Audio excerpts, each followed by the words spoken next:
So, last video, I spent the first 3 minutes venting about my mild disdain for the Dallas Stars for being good during the last playoff run. And Carolina, clearly, they watched my videos because they were like, all right, this guy's having to travel for work. We're going to do him a big favor and whoop Dallas's ass in the next game. And that is exactly what Carolina did. Now, as I'm recording this video, Carolina has already finished another game that is definitely probably the talk of the Hurricanes community right now. But unfortunately, due to work schedule, hotel Wi-Fi, this is the night I finally had a chance to sit down and record a video on a Canes game, and I've decided to watch all the Canes games, so I'm just going to sacrifice views for the sake of watching the Canes game on yesterday's game. And I gotta tell you, I'm glad I sat down and decided to watch this game first.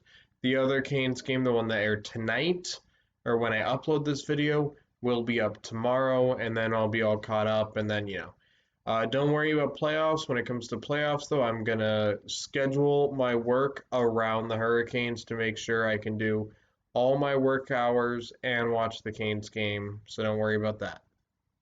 But on to the game itself, what's not to say that was good about this game? Nedeljkovic played great.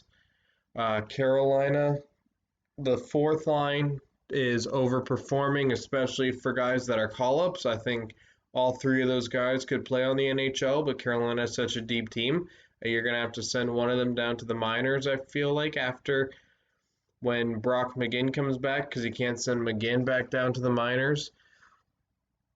And Jordan Stahl in the first line, the SAT line, I thought played decent, although during the one goal that Dallas scored this game, it showed the rustiness of Toivo Teravainen. I was even mad when they scored, even though it did put the game Dallas back in the game for a bit, but Carolina played through that, and I think that was just Toivo making a rough mistake as he's trying to get his NHL groove back. So no harm, no foul. It happens. Hawk and Paw could have made a better play there. And then after all that, SAT line playing well, particularly Svechnikov. Jordan Stahl ends up being the best player, and it's shocking. I think Jordan Stahl, on paper, is the third line. I think center. At some points, he has been the third line center. And this game showcases that Jordan Stahl, when he doesn't have the pressure to be the second line center, ends up playing like a second line center. He's really been the captain for this team and leading. Last game they came out, they had low energy. He was the driving force between this energy, driving force for the Canes energy, I should say. I am thirsty. I am sorry about that. But yeah, so Jordan Stahl was the forefront for Carolina's energy. He's Hurricane of the game after all the positives I talked about because he deserves it. And I don't think Carolina plays as well as they do today without Jordan Stahl especially. It's just there's something about this season. He's always been good. He's been solid.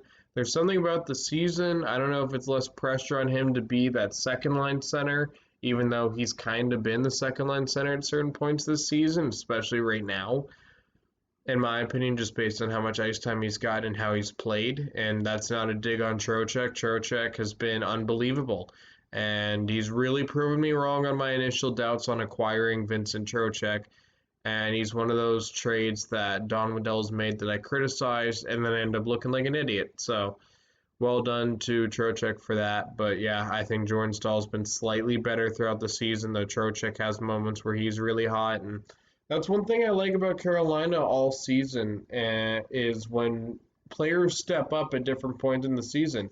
Svechnikov and Jordan Stahl were kind of the guys at the beginning of the season. Then Niederreiter had a hot streak in there, and then he cooled off. Aho came into fruition, and then Natchez had appeared where he was by far the best player on the Canes in a quick stretch of games. Then Trocheck was there for a bit, and now we're kind of back to Jordan Stahl for this game. So, it's really goes to show the depth the Hurricanes have. And the fourth line, not to be understated, and then you top it all off with Jacob Slavin playing consistent defense and Dougie Hamilton being consistently a great offensive defenseman. Like, there's just so much greatness about this team, and I don't want to say it, but they are reminding me of the greatest team in Hurricanes history, that '06 team, in terms of their work ethic, their heart, their ability to bounce back from a game that they should have won, whether it's the 4 losses against Detroit. I think they've won every single game after that, other than that 3-game losing streak they had. I don't remember if they lost one of those games. So yeah, it's absolutely remarkable. But comment down. Oh, and another thing I want to bring up. This is more comedy sake. Rod Brindamore's reaction to penalties, I'll tell you what, it's not even like, as much as I talked about how even when Dallas scores, it's annoying because it doesn't hurt as much as it should because of how awesome Dallas's goal song is.